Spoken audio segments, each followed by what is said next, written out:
Hello, എല്ലാവരും എന്ത് പറയുന്നു? സുഖമായിരിക്കുന്നു വിശ്വസിക്കുന്നു. ഇന്നൊരു പെട്ടെന്നൊരു സിറ്റ് ഡൗൺ വീഡിയോ. ഈ നിമിഷം പ്ലാനിങ് ഒന്നുമല്ല, ഈ നിമിഷം സംഭവിച്ചൊരു വീഡിയോ ആണ്.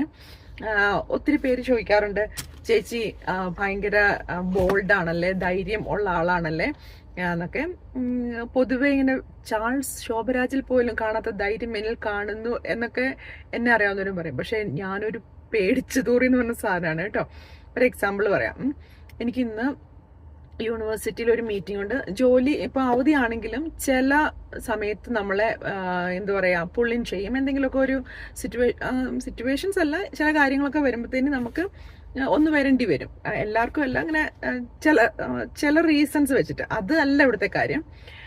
അപ്പം എൻ്റെ പാർക്കിംഗ് എന്താ പറയുക എക്സ്പയർഡ് ആയി. കാരണം ഞാൻ ഈ പഠിപ്പിക്കുന്ന സമയത്തേക്ക് മാത്രമാണ് പാർക്കിംഗ് പാസ് എടുത്തേക്കണേ. പാർക്കിംഗ് എക്സ്പയർഡ് ആയപ്പം ഈ മീറ്റിംഗ് ഇവിടുത്തെ നമ്മുടെ ഇതിൻ്റെ ആവശ്യമായതുകൊണ്ട് യൂണിവേഴ്സിറ്റിയിൽ നിന്ന് പാർക്കിംഗ് പാസിനുള്ള ആപ്ലിക്കേഷൻ തന്നിട്ടുണ്ടായിരുന്നു. അപ്പം നമ്മൾ ജസ്റ്റ് നമ്മുടെ കാറിൻ്റെ നമ്പർ പ്ലേറ്റും മോഡലും എൻ്റർ ചെയ്താൽ മതിയേ.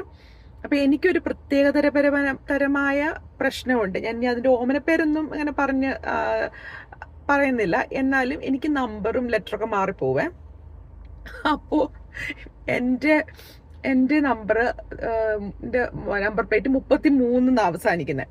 ഞാൻ 33 പകരം എന്ത് പറഞ്ഞു, 22. ബാക്കിയെല്ലാം കളറും മോഡലും ഇയറും ഇവിടെ അവിടെ ഡിജിറ്റും ഉണ്ട്, ലെറ്ററും ഉണ്ട്. നമ്പർ പ്ലേറ്റിൽ ഡിജിറ്റ്സ് ലെറ്റർ നമ്പർ ഒക്കെ കറക്റ്റ് കൊടുത്തു.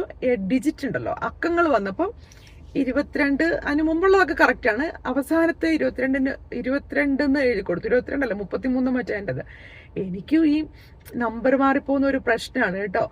അപ്പോൾ ഞാൻ എന്നിട്ട് രാവിലെയാണ് റെക്കഗ്നൈസ് ചെയ്യുന്നത്. ഇത്തിരി കുറച്ച് ഒരു 10 മിനിറ്റ് ഉണ്ട് നടക്കാൻ. അപ്പം ഞാൻ എന്ത് ചെയ്തു, പാർക്കിങ്ങിൽ നിന്ന് ഒരു 7 മിനിറ്റ് ഉണ്ട് നടക്കാൻ. അപ്പം ഞാൻ വീട്ടിൽ നിന്ന് ഇറങ്ങി ഇച്ചിരി സമയത്ത് എല്ലാ സ്ഥലത്തും ഇത്തിരി നേരത്തെ എത്തുന്ന ഒരു സ്വഭാവമുണ്ട്. അതും ഓർഗനൈസേഷൻ കൊണ്ടല്ല, പേടി കൊണ്ട് സമയത്തെത്തുമോ എന്നുള്ള ടെൻഷൻ കൊണ്ട്. അപ്പം എൻ്റെ ആദ്യത്തെ ബുദ്ധിയാണ്, ഇവിടെ ഏതെങ്കിലും ഒരു ഷോപ്പിംഗ് കോംപ്ലക്സിന്റെ പാർക്കിംഗ് കൊണ്ട് പാർക്ക് ചെയ്യാം, എന്നിട്ട് നടന്നു പോവാം. അത് ഞാൻ ആലോചിച്ച് നോക്കിയപ്പോൾ നടന്ന് മനുഷ്യന്റെ ഊപ്പാടുള്ള ഞാൻ ഒരു ഡ്രസ്സ് ഇട്ടേക്കുന്ന പ്ലസ് ഹീൽസും, ഇതുകൊണ്ട് എനിക്ക് നടന്നെത്താൻ പറ്റില്ല. അപ്പൊ എന്റെ പിന്നെ ഞാൻ ആക്ച്വലി ഒരു കാര്യം ചെയ്താൽ മതി. ഞാൻ ആ പാർക്കിംഗ് ഓഫീസിൽ വിളിച്ചിട്ട് എന്റെ കയ്യിലൊരു പൊട്ടത്തരം പറ്റി കേട്ടോ, ഞാൻ നമ്പർ മാറി എഴുതിയേക്കണമെന്ന് പറഞ്ഞാൽ മതി കേട്ടോ.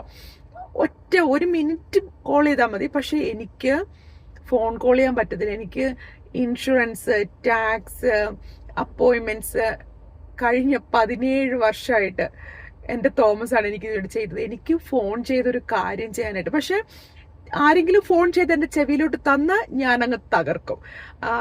അല്ല, ഇപ്പം നേരിട്ടൊരാൾ വരുമ്പോൾ എൻ്റെ ഫസ്റ്റ് ഇൻസ്റ്റിങ്ക്റ്റ് അവരെന്നെ കണ്ടില്ല എന്ന് വിചാരിച്ച് ഞാൻ പോവാന്നാ. സംസാരിച്ച് തുടങ്ങി കഴിഞ്ഞാൽ പിന്നെ ഞാൻ ഭയങ്കര സംസാരം. അപ്പം അത് ജാട അങ്ങനെ വെച്ചിട്ടല്ല കേട്ടോ. എനിക്ക് ഒരു ഭയങ്കര ഒരു എന്തോ ഒരു ഭയങ്കര ബ്ലോക്കാ. അപ്പം ഞാനിപ്പം നമ്മൾ നന്നാകാൻ തീരുമാനിച്ചേക്കുന്ന സമയമാണല്ലോ. അതുകൊണ്ട് ഞാൻ വിചാരിച്ചു, വിളിക്കാൻ ഇപ്പോഴും പേടിയാ, പേടി. ആ പേടി മാറിയിട്ടില്ല. അപ്പൊ ഞാൻ ഇവിടെ നിന്ന് ഇമെയിൽ അയച്ചു, അതെ എനിക്ക് ഒരു അത്യാവശ്യമായിട്ട് ഇന്ന ഒരു മീറ്റിങ്ങിന് ഇന്ന സ്ഥലത്ത് വന്നേക്കാണ്. പക്ഷെ എൻ്റെ പാർക്കിംഗ് പാസിൽ ഞാൻ അപ്ലൈ ചെയ്തപ്പം നമ്പർ മാറിപ്പോയി, മേക്കും മോഡലും ഒക്കെ കറക്റ്റ് ആണ്. ആ ഇമെയിൽ അങ്ങോട്ട് കിട്ടുന്നതിന് മുമ്പ് എനിക്ക് റെസ്പോൺസ് വന്നു, thank you for letting us know, ഞങ്ങൾ ഓൾറെഡി പാസ് കറക്റ്റ് ചെയ്തിട്ടുണ്ട്, ഇതാ പുതിയ പാസ് വന്നിരിക്കുന്നു. ഒരു കുഞ്ഞ് 1% എഫർട്ട് പോലും വേണ്ട ഒരു കാര്യം നമുക്ക് കറക്റ്റ് ചെയ്യാനായിട്ട്. പക്ഷേ ഉണ്ടല്ലോ, ഈ അകാരണമായ ഭയം, അങ്ങനെ എന്ന് വെച്ച് ഞാനൊന്നും ചെയ്യാത്ത, അതാണ് ഏറ്റവും വലിയ ഇത്. ഞാന് ആരും സഞ്ചരിക്കാത്ത പാതയിൽ കൂടെ സഞ്ചരിച്ച് കാര്യങ്ങളൊക്കെ വിചാരിച്ച കാര്യം നടത്തി തരുന്ന ഒരു സ്വഭാവമാണ് താനും. എന്നാലും ഏറ്റവും ചെറിയ കാര്യം ഉണ്ടല്ലോ, ഇൻഷുറൻസുകാരെ വിളിക്കുക, കസ്റ്റമർ കെയറിൽ വിളിക്കുക, അങ്ങനത്തെയൊക്കെ എനിക്ക് ഭയങ്കര പ്രയാസമാണ്. പക്ഷെ കോൺവെർസേഷൻസിന് പ്രയാസം ഇല്ല തന്നെ. അങ്ങനെയുള്ളവരുണ്ട്. ഇത് തന്നെ ഭയങ്കര കോൺഫ്ലിക്റ്റിങ്. ഇനിഷ്യേറ്റ് ചെയ്യാൻ പറ്റില്ല. പക്ഷെ വൺസ് സ്റ്റാർട്ട് ചെയ്ത് കഴിഞ്ഞാൽ പിന്നെ ഞാൻ എന്താ പറയാ, നമ്മൾ ഡിഫറൻസ് സ്പ്ലിറ്റ് ചെയ്യുക എന്ന് പറയില്ലേ, അതുപോലെ നെഗോഷിയേറ്റ് ചെയ്ത് ഞാൻ ഭയങ്കര പുഷിയാണ്, ഭയങ്കര ബോസിയാണ് ഒക്കെയാണ്. പക്ഷെ എന്നെ കൊണ്ട് സാധിക്കാൻ ഭയങ്കര പ്രയാസം ഈ ഒരു ഇനിഷ്യേഷന്. അതൊരു പ്രത്യേക കാരണം ഉണ്ടാവും. നമ്മുടെ ഓരോരുത്തരുടെ ബ്രെയിൻ ഓരോ തരത്തിലല്ലേ വർക്ക് ചെയ്യുന്നത്. ആ ഒരു റീസൺ കൊണ്ടാണ് അതിന് ഞാൻ എനിക്ക് ഇത് ഏറ്റവും നന്നായിട്ടാണ് തോമസിന് കേട്ടോ. അതുകൊണ്ട് ഞാൻ അപ്പോയിന്റ്മെന്റ്സ് ഞാൻ വിചാരിക്കും, എനിക്കിപ്പം ഒരു ഭയങ്കരമായ അസുഖമുണ്ട്, ഞാൻ ബോധം കെട്ട് വീഴുമ്പോൾ ആരെങ്കിലും എന്നെ എമർജൻസിയിൽ കൊണ്ടുപോലോ എന്ന് വിചാരിച്ചിട്ട് വരെ ഞാൻ മടിയുമല്ല. അത് ദിസ് ഇസ് നോട്ട് മടി. അങ്ങനെയുള്ള ആരെങ്കിലും ഉണ്ടെങ്കിൽ പറയാ. പക്ഷെ ഒരു കുഞ്ഞ് ആക്ഷൻ ചെയ്താൽ അത് നമുക്ക് റിസൾട്ട് മുന്നേ തന്നെ കൊണ്ടുവരും എന്ന് പറയാം കേട്ടോ. ഇപ്പൊ എന്തിനാണോ ഞാൻ ഈ വീഡിയോ ചെയ്തതെന്നറിയില്ല.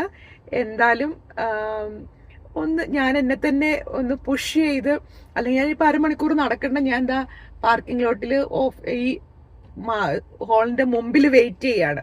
കുഞ്ഞ് ആക്ഷൻ, ഒരു കുട്ടി ആക്ഷൻ അല്ലേ, നമുക്ക് നല്ല റിസൾട്ട് കൊണ്ടുവരും.